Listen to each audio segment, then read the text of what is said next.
Assalamualaikum, sahabat-sahabat. Hari ini saya Abdullah Sani, Raja Mustika Alam Melayu, akan berbincang sikit dengan saka keturunan ya. Saka keturunan ni seperti mana yang kita tahu, salah satu daripada punca gangguan mistik lah yang berlaku kepada semua orang ya. Selain daripada sihir, selain daripada keteguran, selain daripada masalah-masalah penyalahgunaan ataupun salah tuntut ataupun beramal dengan ilmu-ilmu mistik. Okey. So, secara keseluruhannya saka keturunan ini adalah diwarisi secara pertalian darah daripada seseorang yang ada kaitan ataupun menjadi generasi pendiri saka atau permulaan legasi saka. Okey, bercakap tentang pendiri legasi saka ya. Ada orang secara tak langsung mereka mengamalkan ilmu-ilmu tertentu ataupun menuntut ilmu-ilmu tertentu. Okey. Dan situasi yang kedua, mereka-mereka yang keteguran ataupun atau istilah Melayu lama dipanggil disampuk jin. Dan yang ketiga, mereka-mereka yang ada menyimpan koleksi item-item mistik ataupun barang pusaka, okey, yang berkhadam ataupun mempunyai penjaga ya. Ini adalah antara perkara-perkara asas yang menjurus kepada pewarisan saka untuk generasi masa hadapan. Kenapa saya kata macam tu? Begini ya. Seperti ada tiga situasi tadi. Situasi yang pertama, mereka yang menuntut ilmu-ilmu tertentu, sama ada boleh dikatakan sebagai ilmu isim lah, ilmu yang mempunyai penjaga ataupun khadam je lah. Okey, bila seseorang itu mengamalkan keilmuan tertentu, maka dampingan ataupun khadam penjaga sesuatu keilmuan itu akan bersamanya lah. Dan khadam ni pun terbagi kepada dua, ada yang Islam dan yang bukan Islam. Dan tidak ketinggalan, dalam yang Islam tu pun ada yang boleh dikatakan sebagai yang fasik yang jahat jugalah. Sama juga seperti manusia, ada manusia yang beragama Islam, ada yang baik, ada yang jahat. Serupalah bagi masyarakat jin juga ya. Okey. So lagi satu situasi yang saya cakapkan tadi, mereka menyimpan barang-barang mistik. Okey, kebanyakan barang-barang mistik ni ada syarat-syarat dan terlarang. Dan itulah yang mendekatkan antara khadam penjaganya dengan pemiliknya. Dan situasi yang ketiga tadi, mereka yang keteguran. Mana keteguran ni berada di satu tempat pada satu ketika yang tak baik dan nasib yang tak baik, maka jin itu akan mendampingi ataupun masuk ke dalam badan seseorang tu dengan timbulnya masalah gangguan kan. Okey. So, tiga perkara ini adalah perkara-perkara yang akan menjuruskan kepada permasalahan saka keturunan apabila mereka-mereka ini sudah tiada.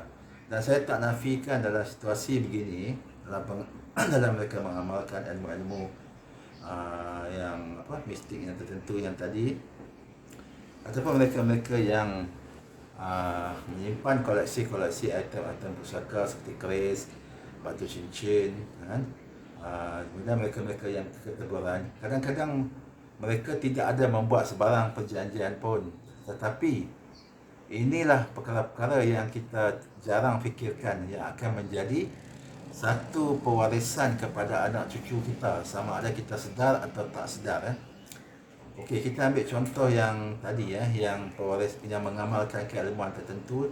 Yang ni ilmu-ilmu yang isim lah, ilmu-ilmu yang ada khadam ya. So, apabila mereka meninggal, kebanyakan jin-jin saka, jin-jin tersebut, jin-jin penjaga keilmuan itu akan menuruti ataupun mengikut waris-waris. Sama ada waris tu mau atau tak mau, sedar atau tak sedar, itulah hakikat yang berlaku sebenarnya. Dan kadang-kadang pihak pendiri saka pun tidak tahu mereka yang waris mereka akan turut didampingi apabila mereka sudah tiada. kalangan bomoh-bomoh umpamanya kan. Kadang-kadang tu anak cucu mereka pun tak tahu, mereka pun turut diikuti atau didampingi secara dekat ataupun secara jauh. Kalau nasib tak baik, jin-jin itu akan masuk ke dalam badan juga, menempati di mana-mana bahagian tubuh yang dia rasa sesuai lah. Apabila jin masuk ke dalam tubuh, mereka akan menempati satu tempat yang dibina satu rumah ataupun dipanggil tapak jin. Kalau tapak saka dipanggil tapak saka. Serupa juga dengan manusia, saya bagi contoh ya. Apabila kita berpindah ke satu tempat dalam tempoh yang lama, kita mungkin menyewa dengan niat untuk sementara kan? Tapi apabila kita berhajat untuk duduk di satu tempat yang kita suka pada jangka masa yang selamanya, yang dalam kita inginkan, maka kita akan cuba mencari ikhtiar untuk membina rumah kan. Inilah yang dimaksudkan tapak saka. Apabila jin menempati dalam tubuh manusia pada tempoh yang lama, maka mereka akan membuat satu perumah untuk mereka yang dipanggil tapak ataupun tapak saka. Okey. Boleh dikatakan setiap waris akan mempunyai tali saka dan tapak saka. Apakah itu tali saka? Tali saka adalah satu bentuk ikatan raib yang meliputi sama ada di bahagian cakra dasar ya, ataupun orang panggil root chakra, dan ada kalanya menepati pada heart chakra ataupun orang panggil rohani ya. So ini dua tempat biasanya pembinaan tapak-tapak saka itu. Tetapi kadang-kadang pada kedua-dua tempat ada, yang ni di tulang sulbi ataupun dipanggil root chakra, ataupun dalam istilah yang lebih mendalam dari segi kajian saya adalah dipanggil roh batin ya, roh jasmani, roh jasmani yang mengawal dari sistem perjalanan darah, keseimbangan tenaga dalaman seseorang, dan juga dari segi menjaga urat saraf, darah dan organ-organ. So apabila dia duduk di situ, dia akan bina di situlah, ataupun dia bina di rohani, roh rohani. Itu antara perkara-perkara ada yang kita katakan tentang tapak saka. Dengan juga yang kita katakan tadi perumah. Okey, atau perumah ataupun juga dikatakan tali saka. Tali saka ni dan tapak saka ni adalah satu bentuk tenaga lah, satu bentuk energi. Ada yang positif, ada yang negatif. Kalau jin Islam, cahayanya keputih-putihan atau kuning-kuningan. Tetapi kalau jin kafir, dia kehitam-hitaman energinya. Okey. So kadang-kadang kita tengok kita ambil contoh dari orang-orang yang mewarisi jin saka keturunan ya. Jin saka keturunan ini energinya hitam. So tapak saka ataupun ikatan raibnya adalah berbentuk seperti energi hitam, macam geguli ya, geguli hitam sebegitulah. Ada juga yang bentuknya empat segi ya, macam bentuk kita buka kotak mancis, kita buang sarung dia, itu dalam bentuk kotak empat segi itulah. Dia ini dari pandangan saya lah, dari pengalaman saya scanning ke apa semua, begitulah yang saya dapat tengok tentang tapak saka dan tali saka. Tali saka, apabila kita sebut tali, dia akan melilit-lilit. Tapak itu dia sama ada bentuk bulat ataupun dalam bentuk kotak, macam kotak mancis yang dibuang sarung dia kan. Dia tidak bertutup kan. Inilah dipanggil tapak. So benda ni pada setiap waris, misal kata seorang ayah itu pendiri legasi, pemula saka, dan faktor-faktor yang tiga saya sebutkan di awal tadi, maka waris-warisnya anak-anak dia akan mewarisi benda yang sama. Kemudian bila anak-anak itu berkahwin, maka cucu-cucu kepada pendiri saka ini semuanya akan mewarisi juga. Okey, ada tali dan tapak. Tapi tak semua akan diganggu. Hanya yang diganggu itu hanya yang menjadi pilihan ataupun yang saka ataupun jin itu suka untuk diganggu. Senang cakap begitu kan. Ada orang dalam satu adik-beradik yang ramai, seorang saja yang diganggu biasanya, atau mungkin dua orang macam tu. Yang lain tak diganggu. Maksud diganggu ni apabila jin itu menempati dalam tubuh. Yang tadi semua ada tali dan tapak, tetapi yang diganggu kebiasaannya jin itu akan memilih salah satu daripada anak-anak ataupun waris itu, lalu dia duduk dan masuk buat gangguan lah. Sebab jin bila duduk dalam badan, mereka tidak akan duduk diam. Pertamanya mereka akan mengganggu dari segi rohani, dari segi emosi dekat sinilah, dekat rohani. Jadi satu dia mengganggu di bahagian tulang sulbi ataupun roh batin yang mengawal tentang perjalanan sistem darah, angin, tekanan energi badan, organ-organ. So kalau dia ganggu dekat situ, maka pincanglah seluruh sistem keseimbangan kesihatan jasmani seseorang individu tersebut. Kalau dia ganggu di sini, di bahagian rohani, maka emosi, mental, ketenangan, ketenteraman jiwa, hati seseorang akan terganggu. Okey, dan banyaklah efek-efeknya lagi lah yang akan jadi. Memang setengah orang menyangka kenapa aku tidak diganggu, contoh tapi adik aku diganggu. Sebab jawapannya mudah saja. Jin Saka berkehendak untuk mengganggu adik kita, dan awak tidak diganggu. Sebab jin biasanya, jin Saka ni, mereka akan memilih sama ada seseorang tu yang paling lemah di antara adik-beradik itu, ataupun seseorang yang paling kuat. Tak semua akan diganggu. Okey, contoh begini kalau dalam 7 beradik ada seorang yang paling lemah semangat contohnya, maka dia itulah yang kemungkinan besar akan diganggu.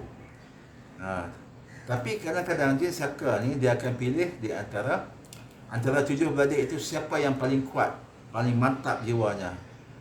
Kenapa dia pilih yang tu? Sebab dia akan menjalankan tipu daya supaya seseorang itu bertambah ego, bertambah sombong, bertambah riak. Tambah-tambah kalau jin Saka yang kita katakan jin Saka hantu raya yang mempunyai satu jin hantu rayanya, satu jin yang bertaraf tinggi lah, jin kafir, dan boleh dikatakan sebagai golongan ifrit juga, mempunyai tenaga yang lebih. Dan kita tengok kan jin Saka apabila dia mendampingi seseorang itu, contohnya masa dulu-dulu lah, boleh mengangkat beban yang berat kan, boleh memikul pokok, di samping persilatan raib, ketebalan kulit.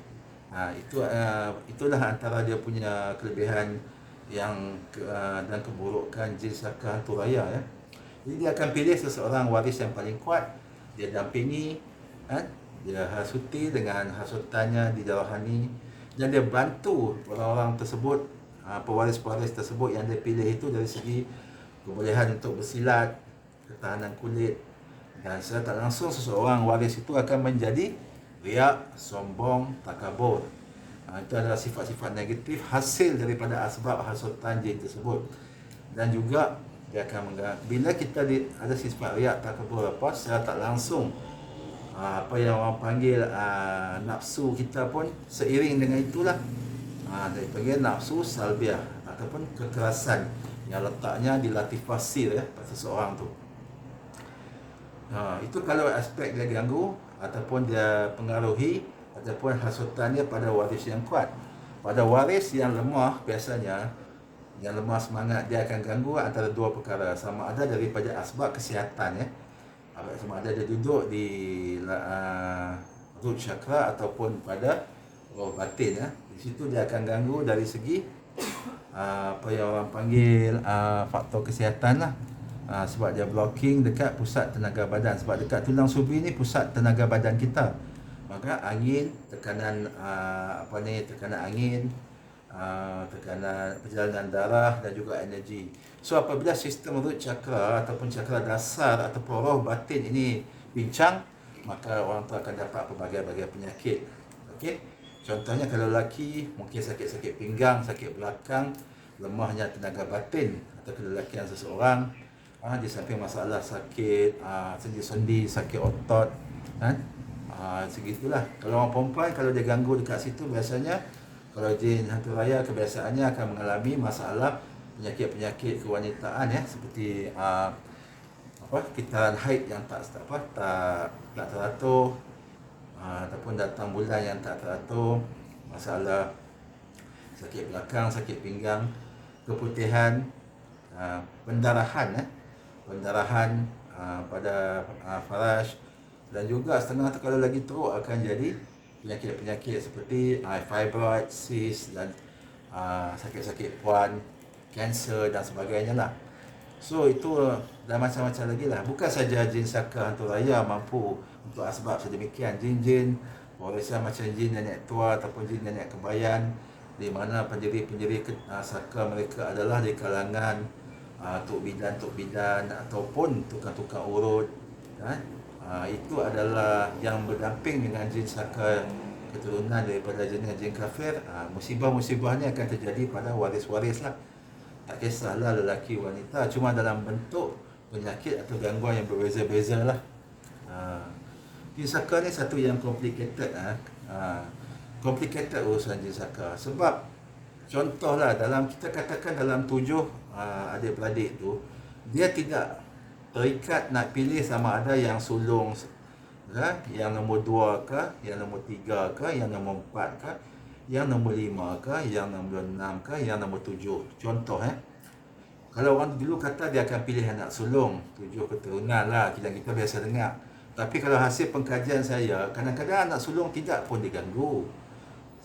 Kalau pandangan saya, dia lebih memilih antara 7 beradik itu, contohnya sama ada yang anak yang paling kuat jiwa dan mentalnya, ataupun anak yang paling lemah dan paling teruk, paling rendah dia punya willpower, yang paling lemah dari segi kejiwaan, untuk dia buat onak-onak dan bentuk-bentuk gangguan yang seperti mana saya sebut. Okey, jadi benda ni, saka ni memang complicated. Sebab kita tengok dalam satu keluarga kadang-kadang seorang anak saja yang diganggu, yang lain-lain okey. Jadi kalau dia ganggu semua, berarti senanglah bagi seorang perawat ataupun seorang tukang scan untuk mencari puncanya. Jadi dia tak ganggu semua kebiasaannya. Sebab kita kena ingat, jin saka ni jin yang bijaksana. Mereka hidup dengan usia yang beratus-ratus tahun. Sebab masyarakat jin ini banyak panjang usianya berbanding dengan manusia, dan penuh dengan tipu daya. Kita ambil contoh yang mudah, peristiwa semasa Nabi Adam alaihissalam, dan Tok Hawa, isterinya, semasa di syurga. Jin ataupun iblis ketika itu, mereka menjalankan tipu daya dalam menukarkan bentuknya menjadi seperti ular, dan berjaya melepasi kawalan malaikat dan masuk ke dalam taman syurga ketika itu, kan. Dan dia ganggu dan jalankan tipu daya hingga Nabi Adam AS dan Tok Hawa dibuang ke bumi, dikeluarkan dari syurga. Tipu daya jin memang licik, dan itulah sumpahan dan perjanjian mereka pada Allah Ta'ala. Pada ketika itu iblis ataupun dipanggil Azazil, ketika itu setelah dia mungkar, setelah dia membuat pendahakaan kepada Allah Ta'ala, maka namanya dipanggil Azazil. Dan itulah perjanjian dia untuk menyesatkan umat manusia daripada semenjak daripada peristiwa keluarnya Nabi Adam daripada syurga hinggalah ke akhir zaman. Dan kelompok-kelompok keturunannya memang banyaklah. Nisbahnya pun banyak kalau dibandingkan dengan umat manusia. Satu nisbah 9, kan.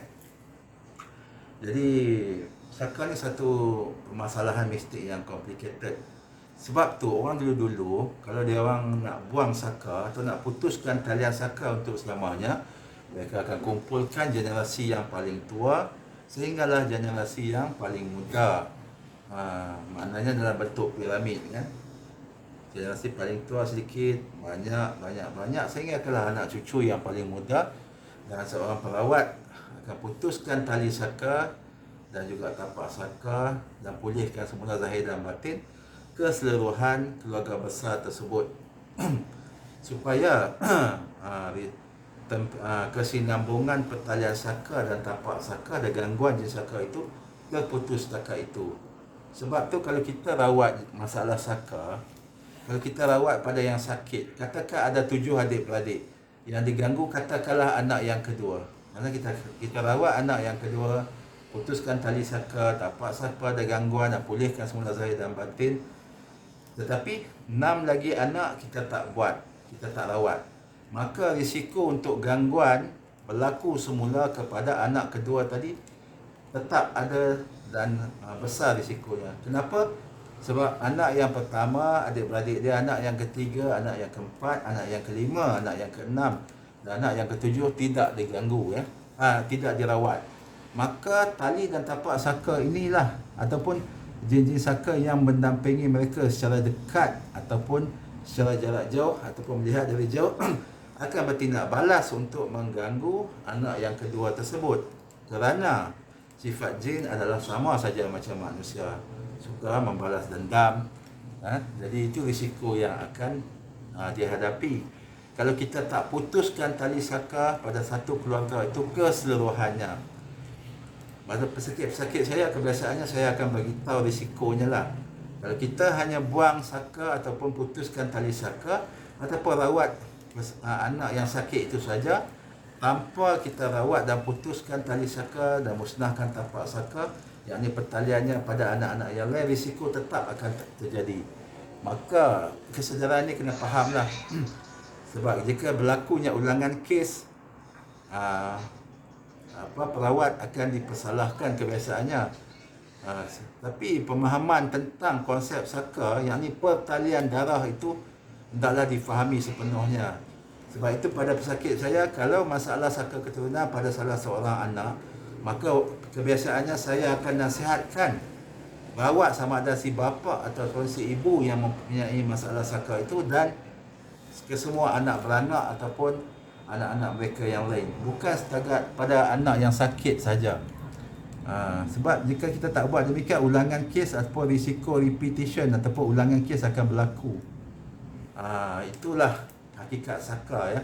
Setiap individu atau setiap waris yang mempunyai pertalian saka, mau tak mau mesti mempunyai tali dan tapak saka. Cuma yang membezakan sama ada diganggu atau tak diganggu, sama ada didampingi atau tak didampingi, sama ada didampingi dari dekat ataupun dari jauh. Itu hakikat yang berlaku pada semua waris-waris.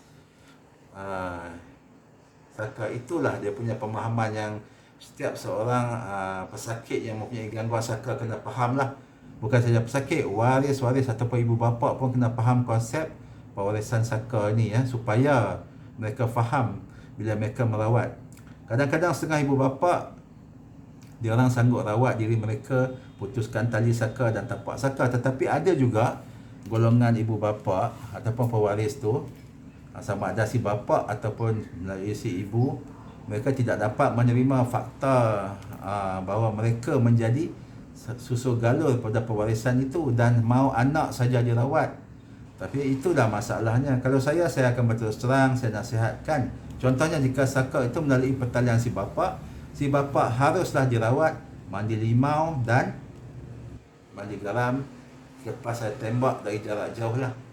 Ini hakikat pemahaman saka yang sebenarnya ya.